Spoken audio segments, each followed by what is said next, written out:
নমস্কার বন্ধুরা, গতকাল গিয়েছিলাম পার্ক স্ট্রিটের ইসকনের রথযাত্রা উৎসবে।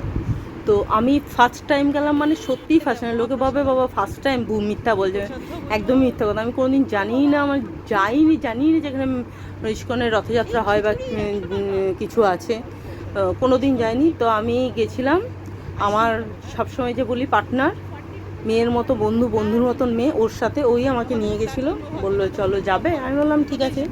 তো খুবই ভালো লাগলো। ইসকনের রথযাত্রা, তো রথের মেলা তো সেরকম নেই। ইসকনের রথযাত্রা আমি যেটা জানি, যেখানে নাম গান হয়, ইসকনে যারা দীক্ষিত হয়, মায়াপুর নবদ্বীপে, তারা এখানে আসে বা এখানে এইসব হয়। তো এখানে দেখলাম বিভিন্ন, এই পাশের বাঁ দিকে যে কাউন্টারগুলো রয়েছেন, এখানে আছে প্রসাদম, মানে এখানে আপনাকে প্রসাদ কিনে খেতে হবে। প্রসাদের ভাগ আছে, মানে 100 টাকা আর কত কত টাকার আছে। তার সাথে হচ্ছে মানে গরু সেবা। আর এইখানে হচ্ছে রথটা 3টে রথ, জগন্নাথ, বলরাম, সুভদ্রা, 3টে রথ। এখানে ভীষণ মিডিয়া এসেছে বা পুলিশ আছে। 3টে রথকে মাঝখানে করে দিয়েছে। আর এখানটা দিয়ে যাচ্ছে না, পুরো কাঠের পাটা বসানো আছে। কেন বলুন তো, এত বৃষ্টি হচ্ছে, পুরো মাঠ ভর্তি কাদা হয়েছে। মাঠ ভর্তি কাদা হওয়ার জন্য এখানে পুরো যে রাস্তা দিয়ে মানুষ যেই রাস্তা দিয়ে মানুষ যাতায়াত করবে, এখানে কোনো নাম সংকীর্তন হচ্ছে, সেই জায়গাটা পুরোটা কাঠের পাটাতে এরকম করে ব্যারিকেড করে দিয়েছে, যাতে মানুষের যাতায়াতে কোনো অসুবিধা না হয়। ব্যবস্থাপনা খুবই ভালো করেছে। আর এইটা হচ্ছে দূর থেকে দেখতে পাচ্ছি, দেখুন মন্দিরটা দেখতে পাচ্ছি। আর সবথেকে ভালো কথা, পুরীর মন্দিরের আদলে এটা তৈরি হয়েছে। আর এটা না আর্টিফিশিয়াল, অরিজিনাল নয়, কিন্তু এত সুন্দর করেছে না, পুরো দেখে মনে হচ্ছে যেন অরিজিনাল পুরীর মন্দির, মনে হচ্ছে পুরো পুরীর মন্দির লাগছে। তো এইটা করার পর এইখানে দূরে আমরা এখানে পুরীর মন্দিরের কাছে দাঁড়িয়ে আছি। আর এইখানে দূরে 3খানা রথ রাখা আছে, পুরো জলে একদম চারিদিকে অবস্থা খুব খারাপ।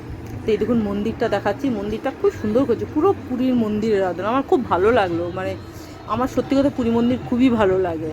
পুরীর জগন্নাথ ধাম আমার ভীষণ পছন্দের জায়গা একটা। তো এইটা হচ্ছে সামনে, মন্দিরের সামনে পর্যন্ত সত্যি যেতে পারিনি, মন্দিরের ভেতরেও যেতে পারিনি, কারণ এত ভিড় আর জায়গা খুব কম। মানে কী বলতো, কাঠের পাটা থেকে যদি বাই চান্স এদিক ওদিক হয়ে যায় না, তাহলে কাদার মধ্যে পড়ে যাবো, ওই জন্য যাইনি। আর এটা হচ্ছে কলকাতা, এখন লেখা আছে 54 বছরে পা দিল রথযাত্রা ইসকনের।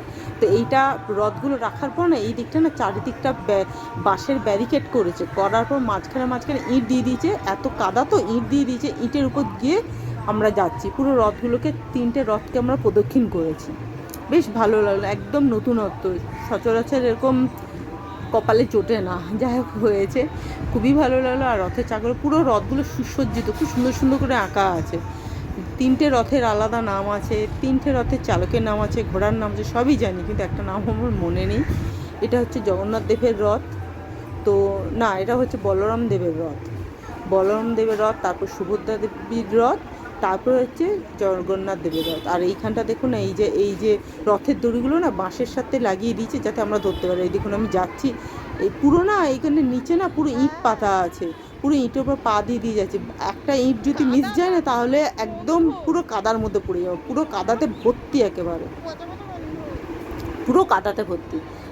এটা করার পর আমরা দূর থেকে দেখুন মন্দিরের সামনেটা দেখতে পেলাম। মন্দিরটা অনেক ভেতরে, পুরো রাস্তা কাদাতে তো ভর্তি।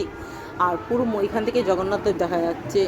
আর এই দাঁড়িয়ে প্রাকৃতিক এই পুরো জায়গাটা নিলাম। এখানে ভোগ বিতরণ হচ্ছে, কিন্তু এত লম্বা লাইন, আমাদের অতক্ষণ দাঁড়িয়ে থাকা সম্ভব হয়নি, কারণ আমাদের অন্য জায়গায় যাওয়ার ছিল। তো খুবই ভালো লাগলো জায়গাটা, আমি প্রথমবার গেলাম। যদি ভিডিওটা ভালো লাগে একটা লাইক করবেন, শেয়ার করবেন।